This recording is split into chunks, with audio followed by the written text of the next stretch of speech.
Jadi udah balik lagi bareng kita, Naila juga narasumber kerennya Vanessa Lubinka. Dan kali ini kita bakalan ngebahas tentang personal branding. Oke. Sebelum kita membahas lebih dalam, mungkin kita masuk ke gerbang-gerbangnya dulu ya Kak. Menurut Kak Lulu, personal branding itu apa?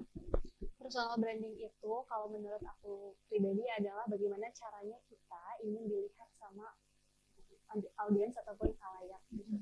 Jadi personal branding itu menentukan citra kita nantinya. Misalnya aku pengennya itu dilihat sama audiens itu sebagai seorang apa. Misalnya sebagai seorang MC atau sebagai seorang public speaker atau lain-lain, itu ditentukan dari personal brandingnya. Personal branding adalah kayak kita tuh mau dipandang seperti apa dengan orang, kita mau dipandang kayak sebagai Lulu yang seperti apa gitu ya. Betul, simpelnya kayak gitu. Oke. Tapi berdasarkan pengalaman aku ya, teman-teman di kampus tuh kadang suka belum aware sih tentang personal branding ini. Menurut kamu tuh apa sih yang sebenarnya bikin personal branding itu penting, apalagi di kalangan kita ya sebagai mahasiswa dan remaja kayak gitu loh. Kenapa sih personal branding itu penting untuk kita? Oke, kalau dibilang kenapa penting, pastinya penting banget. Karena aku pun sudah merasakan banyak sekali kesempatan baru yang datang ke aku ketika aku sudah mulai membangun personal branding gitu. Dan mungkin aku sempat berpikir juga, mungkin kalau misalnya aku tidak mulai membangun personal branding, mungkin aku nggak akan dapetin kesempatan itu gitu. Jadi ya sepenting itu sih kalau menurut aku personal branding gitu. Bahkan sekarang kan sudah banyak juga orang yang mengatakan bahwa HRD pun bisa lihat kita tuh dari personal branding kita di sosial media gitu. Jadi sayang banget kalau misalnya kita punya sosmed tapi tidak dimanfaatkan. Betul. Tapi kadang ya Kak, mereka tuh masih takut buat ngepost foto karena kan mereka maunya no face no case ya kan. Instagram itu ya misterius, ya contohnya saya lah gitu. Kayak itu di apa private nggak ada foto profil, udah nggak ada foto profil, nggak ada highlight gitu. Menurut kakak gimana tuh langkah awal gitu, harus gimana dulu buat ngebangun personal branding? Yang paling penting adalah kita kenali dulu diri kita dan kita tentukan dulu kita ingin dilihat khalayak itu seperti seorang apa gitu. Kalau misalnya kita sudah tahu tentang diri kita, kita sudah kenal, oh iya misalnya aku sukanya nyanyi atau misalnya aku sukanya nge-MC atau lain-lain potensi yang kita punya, bisa tuh kita jadikan sebagai poin utama dari personal branding kita gitu. Yang paling penting adalah kenali dulu diri sendiri, karena kalau misalnya kita belum kenal, kita juga bingung kan mau personal branding seperti apa. Benar-benar. Jangan berani-berani kenalan sama orang lain kalau belum kenal sama diri kita sendiri. Betul. Di quote keempat nih. Quote keempat dari gue ya kali ini. Oke, Tita. Tapi kayak apa ya? Pernah nggak sih ngerasa kalau citra dan personal branding yang Kak Lulu bangun itu sebenarnya bukan Kak Lulu yang sebenarnya? Karena jujur aku pribadi, aku juga udah mulai berusaha untuk membangun personal branding di sosial media aku. Tapi ya aku tetap menjadi diri aku sendiri di second Instagram aku kayak gitu. Misalnya aku adalah orang yang heboh, orang yang apa-apa tuh harus aku dokumentasikan kayak gitu. Pernah nggak sih Kak ada di momen ngerasa kayak kayaknya ini bukan aku deh di personal branding aku? Oke, kalau sejauh ini sih aku merasanya masih di zona yang aman dan aku tetap merasa bahwa itu aku gitu. Kuncinya adalah aku menerapkan sistem yang terbuka aja gitu loh. Jadi aku nggak mau sampai misalnya nih aku dikenal di sosmed gimana-gimana, terus misalnya image aku yang seperti itu di sosmed tuh akan hancur ketika orang lain ketemu aku. Jadi aku bener-bener yang kayak yang aku posting tuh memang ya sesuai gitu. Nggak berani-berani misalnya aku posting aku di sosmed heboh gitu ya. Ketika orang lain ketemu aku ternyata aku tidak seheboh itu kan, itu jadi kita kayak mengecewakan ekspektasi orang lain dan aku nggak mau hal kayak gitu.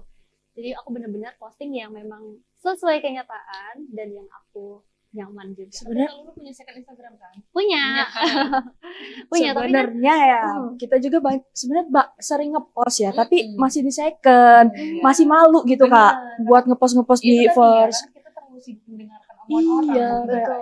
Kalau post ini gimana ya pandangan orang, kalau post ini gimana ya pandangan orang, jadi post itu di second terus gitu. Karena kayak apa yang orang pikirin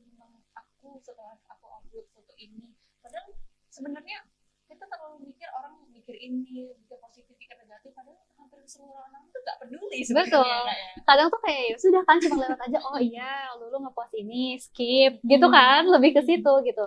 Biasanya sih aku gunakan second akun aku itu memang cuma untuk arsip aja, cuma untuk ya aku ngepost banyak foto di situ yang sekiranya itu fotonya tuh temanya masih sama gitu ya sebenarnya sama yang di first, tapi kita punya banyak foto daripada ngendep aja di galeri, kita posting tuh di second account. Iya, karena sosial media adalah tempat kita menyimpan foto yang nggak perlu memori. Betul. Memang dia udah gratis ya, kita nge-post aja, jadi kita kalau misalnya kita kangen, kita lihat arsipnya di Instagram atau mungkin sosial media lain. Memori gratis ya. Tapi selain Instagram ada nggak sih kayak tempat Kak Lulu di sosial media itu membangun personal branding? LinkedIn contohnya. Kalau di LinkedIn iya, tapi aku belum yang fokus banget gitu build di LinkedIn, tapi aku bener-bener fokusnya tuh ke Instagram. Paling kalau misalnya aku punya akun TikTok, tapi itu cuma buat seru-seruan aja sih.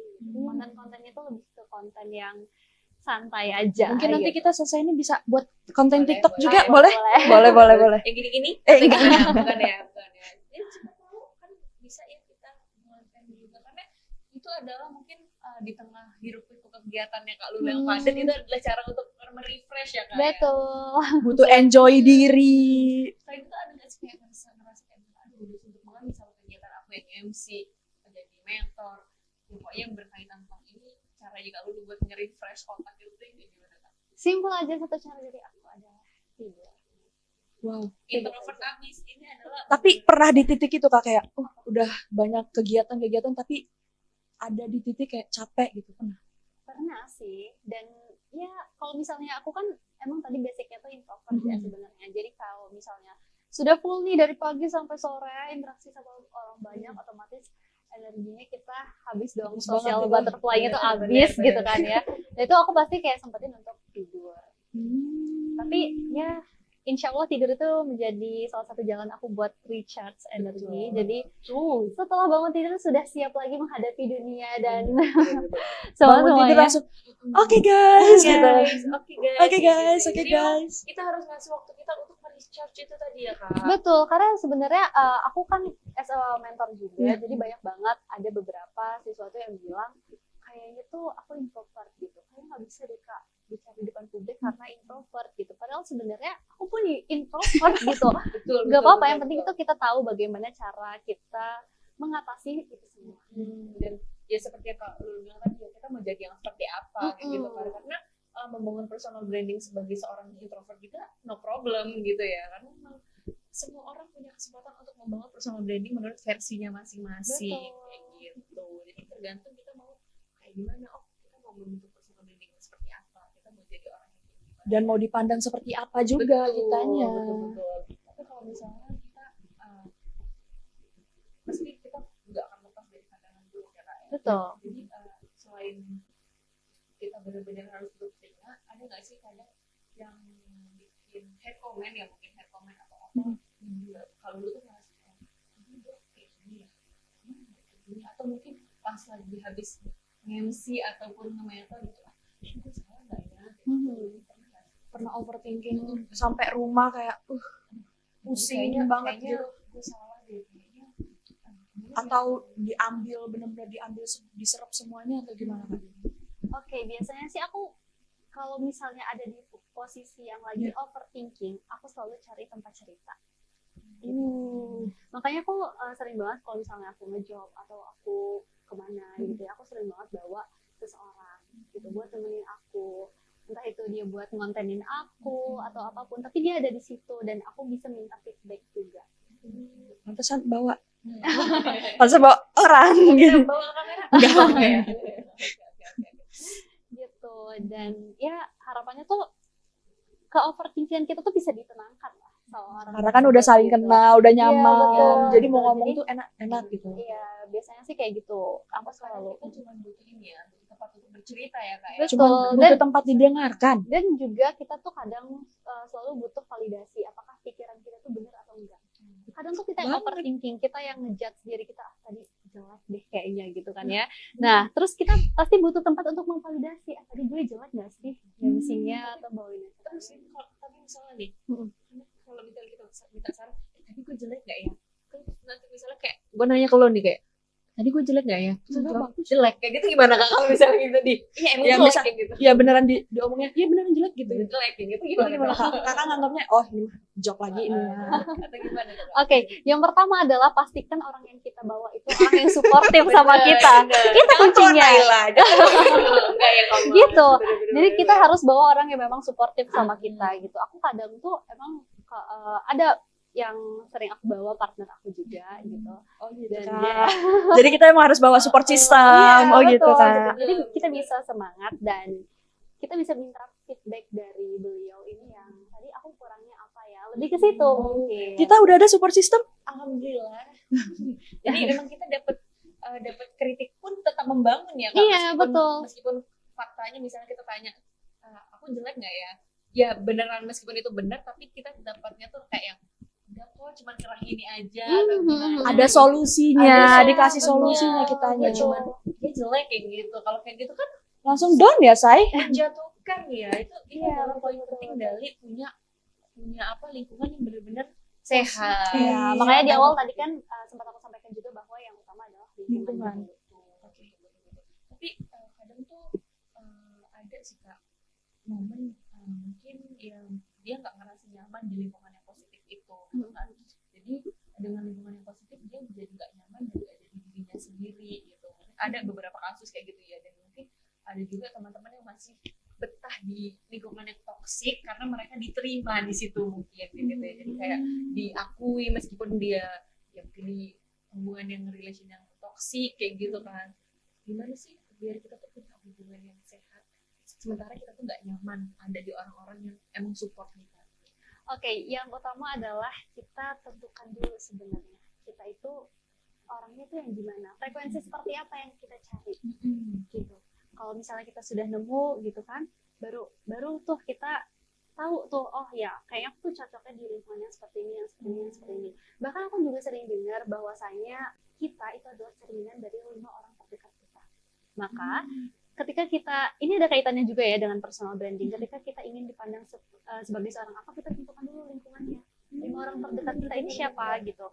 Karena itu sangat mempengaruhi personal branding kita gitu. Dan ya itu sih, kalau misalnya kamu ngerasa nyaman di lingkungan yang toksik, berarti apa ya, kalau Mungkin emang kitanya juga, mungkin ini mungkinnya juga yang toksik atau betul, gimana ya. karena biasanya tuh kita tuh akan mencari, kita tuh manusia cenderung mencari yang sejenis dengan kita. Gitu. Kan kelamin naik. Betul. Ya, maksudnya tuh Sifatnya, frekuensi gitu. dirinya. frekuensinya, Betul, ya, betul, gitu. betul. Jadi kalau misalnya kamu pengen di positive vibes, cari lingkungan yang positif juga.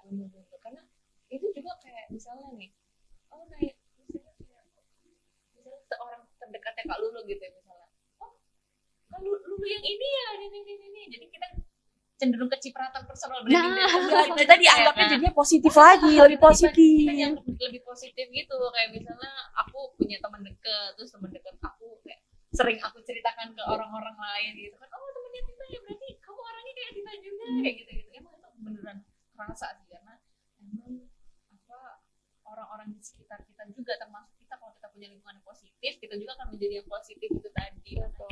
Seperti itu, Emang sepenting itu ternyata lingkungan sekitar kita. mengenali diri kita sendiri dan mau membangun lingkungan yang seperti apa untuk diri kita sendiri, kan kita yang punya Betul. kuasa seperti itu. Jadi kalau misalnya menurut Kak Lulu ini nih sebagai menurut ini juga jadi biggest question buat aku, karena aku sebagai orang awam yang mau membangun personal branding, itu lebih penting membangun personal branding dulu baru kita punya pengalaman, atau kita nyari pengalaman dulu baru membangun personal branding. Oke, kalau dari aku pribadi sih, aku utamain personal branding dulu. Karena pengalaman-pengalaman itu, seperti yang aku bilang tadi, kesempatan-kesempatan kita tuh akan datang dengan sendirinya kalau personal branding kita sudah kuat. Gitu. Tapi pengalaman tanpa personal branding, ya kita nggak bisa jamin akan adakah kesempatan yang sama datang ke kita. Kenapa? Karena orang lain nggak tahu potensi yang kita punya kalau kita nggak personal branding. Maka utamakan personal branding dulu. Nanti insya Allah ya dibantu doa juga. Nanti kesempatan-kesempatan yang lainnya akan datang ke kita. Selesai ini langsung post first sekarang. Nggak ada second. Langsung post bareng Kak Lulu biar kayak, wih sama Kak Lulu nih. Kecipratan positive vibes. Positifnya, Betul. bener-bener. Terus kayak apa ya? Mau bertanya apa ini saya ngeblank gitu. Ngeblank ya Tita. Kalau misalnya kita apa sih ngerasa belum siap itu gimana Kak? Masih terlalu Iya, apa ya? Kadang kan masih ngerasa malu gitu. belum siap. Karena gitu. biasa kita tuh yang ya kalau ngepost paling kalau nggak pemandangan sambil pakai question quote di bawah terus pakai lagu ya kan. Tapi sebenarnya itu bisa membantu sama branding juga ya Kak. Oh bisa ya? Bisa. Berarti kamu pengen dikenal sebagai seseorang yang misalnya puitis, gitu kan ya? Punya kata-kata bijak, Wow. sayang alam-alam, gitu kan ya? Semuanya tuh bisa dimulai dari hal-hal kayak gitu ya. Dari hal Betul. sekecil itu padahal ya kan? Betul. Dan ada satu hal yang kayaknya itu relate gitu ya. Banyak yang bilang kayaknya itu kita belum siap untuk mulai Betul. personal branding. Kayak masih takut gitu. Tapi ada satu quotes yang aku temukan di internet, tapi ini benar-benar terngiang-ngiang di telinga dan juga di kepala aku. Bahwasanya kalau misalnya kita menunggu sampai siap, kita nggak akan pernah siap. Karena sejatinya manusia itu nggak akan ada yang siap 100%. Benar. Maka kalau kita mau nunggu mau sampai kapanpun, kita akan menghabiskan waktu untuk menunggu. Jadi kalau nggak mulainya dari sekarang, maka Quotes kelima. Mau kapan kalau nggak sekarang? Iya. Kalau besok udah keserabat orang lagi. Udah mulu mah. Ya udah. Yang lain udah sampai bakau, kita baru sampai ke daton. Baru packing. Oh, baru packing. Gitu ya.